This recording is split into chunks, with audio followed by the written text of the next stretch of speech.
top story, the hunt for this suspect in a white Charger. This exclusive video shows him driving away from the scene of a deadly shooting outside a Port Arthur motel. Welcome to 12 News Tonight on K-JAC. I'm Brandy Smith. And I'm Vanessa Holmes. The victim has been identified as 29-year-old Rashid Edwards. And while police continue to search for the shooter, 12 News reporter Jackie Massey sat down with a friend of Edwards to learn more about who he was. Jackie.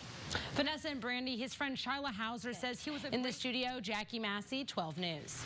Thank you, Jackie. Digging deeper into the number of homicides this year in Southeast Texas. According to Port Arthur police, last night's fatal shooting is their third homicide. There have been 2 homicides in the city of Orange, and in Beaumont there have been 14 homicides, which is 2 less than last year. Comparing those numbers to similarly sized cities across the state, here are the last year's statistics. According to the FBI, Odessa, which is similar in size to Beaumont, had 10 homicides last year compared to Beaumont's 16. Pflugerville, which is near Austin, is similar in size to Port Arthur, has 0 homicides compared to Port Arthur's 5. And Universal City, near San Antonio, which is similar in size to Orange, did not have a single homicide compared to Orange's 2. Continuing our coverage now, we wanted to know just how big an issue shootings are across the country. GunViolenceArchive.org reports more than 57,000 incidents with guns this year. Of those, 14,000 died and another 30,000 got hurt. 325 of them included shootings during which a law enforcement officer was shot or killed, and nearly 1,900 involved police shooting or killing a suspect. And what might be the most shocking statistics come out of Chicago, where more than 3,500 shootings happened this year. Police there report the deadliest year in nearly a decade. More than 750 people were murdered, up 58% from the year before. The situation seemed to come to a head Christmas weekend when 60 people were shot and 11 died. Chicago's police commissioner responded, calling for tougher punishment for repeat gun offenders. Be sure to stay with 12 News for the latest on the Port Arthur homicide investigation. You can follow us on social media at 12 News Now and download our free 12 News Now app. And stay with us here on 12 News Tonight. We are tracking other stories, including President-elect Donald Trump praising Russian President Vladimir Putin for not immediately retaliating to U.S. sanctions. We look at when Putin does plan to retaliate. And is it finally Tony Romo's time to shine? The Dallas Cowboys announced he will play this Sunday, but he won't be alone. We'll explain. But first, an unusual sight across Tyler County. Sleet on the rooftops. Patrick has more on this white stuff that we rarely see next. Live from Southeast Texas, you're watching 12 News Tonight with Vanessa Holmes and Brandy Smith. With Chief Meteorologist Patrick Vaughn. 12 News Tonight. Good evening, Beaumont. Looks like a lot of traffic out there on Interstate 10 tonight. If you're heading out for the holiday weekend to ring in the new year, be safe driving out there. And take a look at this. It is sleet on a rooftop in Tyler County. A viewer sent us this picture this afternoon. I mean, the good news, though, is it's not cold enough for the weather to cause any major issues. Chief Meteorologist Patrick Vaughn is in the Weather Center with more on this pretty unusual sight in Southeast Texas. Patrick? It's unusual that we're getting ice falling from the sky in some areas with temperatures in the upper 40s. We'll talk more about warmer weather conditions. Back to flip-flops in just a few minutes. All right, Patrick, with rain in the forecast, being on the roads on New Year's Eve will be even more dangerous. Beaumont bar owners say they expect big crowds tomorrow night. That means a lot of potentially drunk drivers venturing out on the wet roads. You don't need to be behind the wheel. You don't need to put anybody else's life at risk. It's not worth it. Just come out, have a good time, but at the same time, be safe, be responsible, and choose responsible ways to make it home. Beaumont Police tell 12 News extra officers will be out on the roads this New Year's weekend, making sure drivers stay safe. President-elect Donald Trump took to Twitter today to praise Russia's president, tweeting, "Great move on delay by Vladimir Putin. I always knew he was very smart," he says. This comes after Putin today condemned U.S. sanctions against Russia, but vowed not to retaliate until Trump takes office. Trump has been slow to criticize Putin and questioned U.S. intelligence linking Russia to campaign hacks. Intelligence leaders will brief Trump on Russian hacking next week. Putin is hoping Trump will reverse President Obama's orders, but analysts say the president-elect needs to be very careful. Donald Trump is going to face this issue in about 21 days. You know, it's going to be his government that they're now trying to hack. The Senate Armed Services Committee called a session with top intelligence leaders to investigate the foreign cyber threats. And meantime, Trump today sat down with former Texas Comptroller Susan Combs.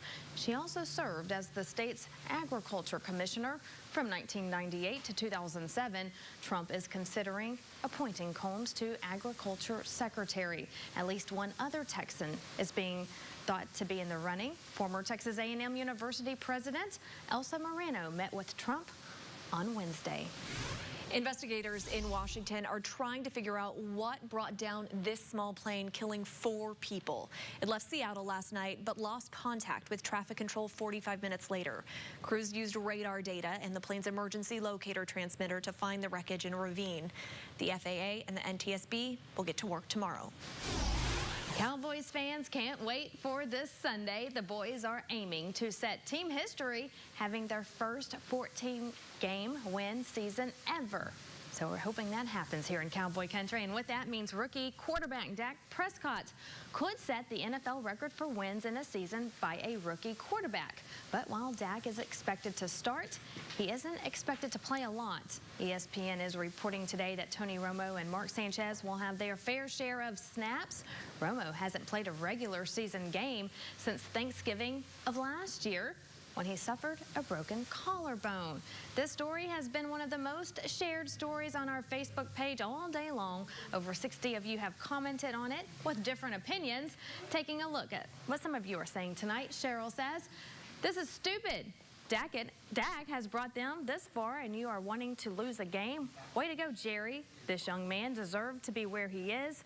Stupid, just stupid, in my opinion." Jory disagrees, saying it's a meaningless game. Makes no sense to play Dak and risk injury. This is standard protocol for a team with home field advantage through the playoffs. I bet Sanchez plays half and Romo plays the other. MJ says this: Romo should get playing time. Knock off some rust just in case Dak struggles in the playoffs. But Dak should hand off to Zeke more than pass anyways. Looking at what Lori says, she says Prescott and the team are in the groove together. Why upset the apple cart now? I agree with one of the comments. They said, you know, we're already clinched the division. We already have, you know, a bye week, and we're good. So why not let the others have a few snaps to dust off some? Don't risk Dak. We don't want him to be risk him getting hurt. Marcus Mariota went down, Derek Carr last week, so better be safe than sorry. Yes. All right, trending tonight, this season, as we've just mentioned, has been especially tough for the NFL, especially in the case of the Carolina Panthers. And the hits just keep on coming, because after leading the team to a 15-1 record and a Super Bowl appearance, quarterback Cam Newton struggled this season. The Panthers are just 6-9. USA Today named Newton the most overrated athlete of 2016. The article points out, however, that he is still the best dancing quarterback in the league, so there's that. His critics were muffled last year when he won the MVP award and a trip to the Super Bowl, but since then his performance has been what you might call subpar. His completion average is just 52%, and he's currently tied for his lowest total passing touchdowns with just 18. Also trending tonight, USA Today has gotten into formation behind their pick for Musician of the Year, and it goes to Beyonce. She has received the honors following one of the biggest years of her career. She played in the Super Bowl back in February. Then earlier this month, she was nominated for 9 Grammys. USA Today adds that her social activism, while divisive, has cemented her status as one of her generation's most important voices. All right, this is my favorite story of the night. They used to call it failure to launch. These days, they just call it being a millennial. And now there's a rehab to treat the condition.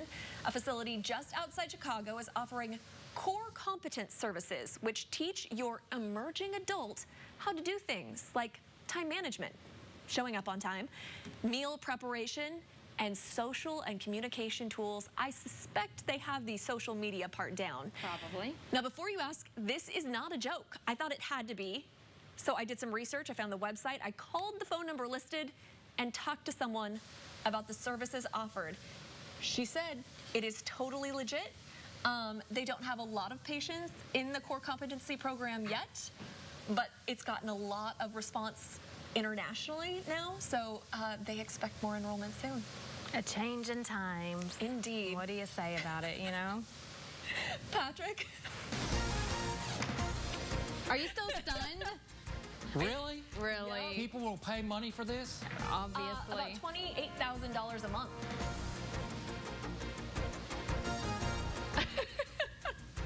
We've got rain on the way, 1 to 3 inches of the wet stuff. We'll talk about your forecast, minus to 28,000 in just a few minutes.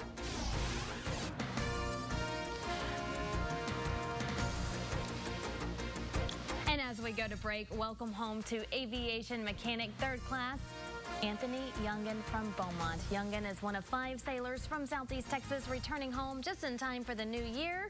Here is Youngin kissing his newborn son, who he hasn't met yet. Actually, it's his daughter who he had not met yet. The daughter was born while he was away. They were on a 7-month deployment on the USS Eisenhower. Please join us in welcoming them home to Southeast Texas. You can do so on our Facebook page. You can do so on our Instagram page, and thank them all for their service. Okay, so what do you do when you get 40 inches of snow? Apparently, you dress like a T-Rex and try to clear the driveway. I need one of these. I do. I forgot to ask Santa for one this year, so maybe next year. Yes. This is Samantha Waltz's husband in Bismarck, North Dakota. They saw 40 inches earlier this week and found a way to have fun while trying to dig out their driveway. This video, posted on Facebook by USA Today, has been watched over 2 million times. Take a look. Too cute. With the tiny arms and everything. I thought that's the hard thing about being a T-Rex. But I guess the mower has a good handle. Yeah. Getting lots of snow there, Patrick. We're going to be seeing some rain.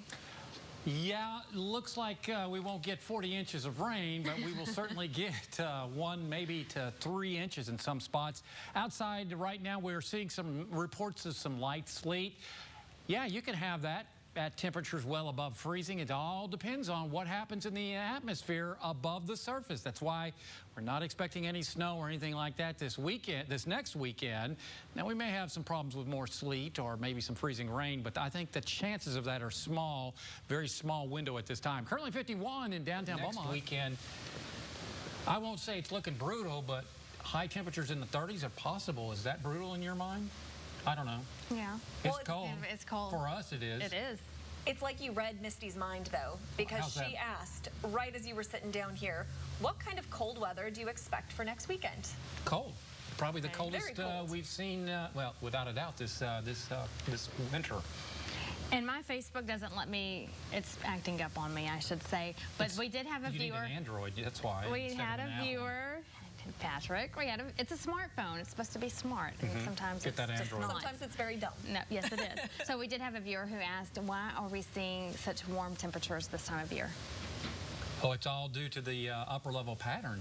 We've got we've had a nice ridge and southwest flow, and a lot of the cold air has been locked up north of our area. So this winter in the Gulf Coast is going to be back and forth, back and forth, back and forth, back and forth. So periods of cold, periods of warm. I think, we're going to be back close to 80, Tuesday, and then frigid Southeast Texas weather, if you want to call it that, was expected by next weekend. That's how it's going to go this winter.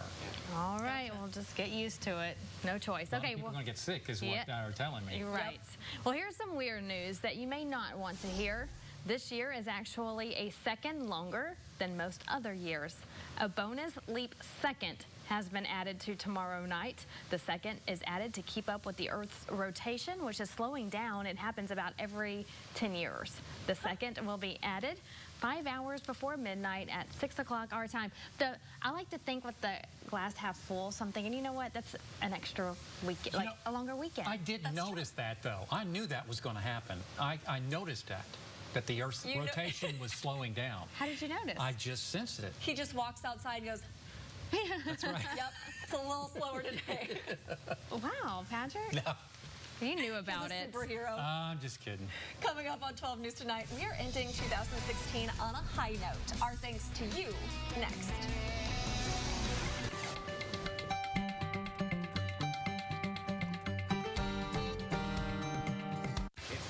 As we wrap up 2016, a year full of heartbreak and also a year full of celebration.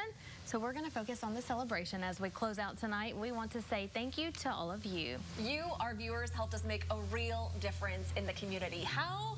Let us list the ways. Together, we raised more than $500,000 for the Southeast Texas flood relief.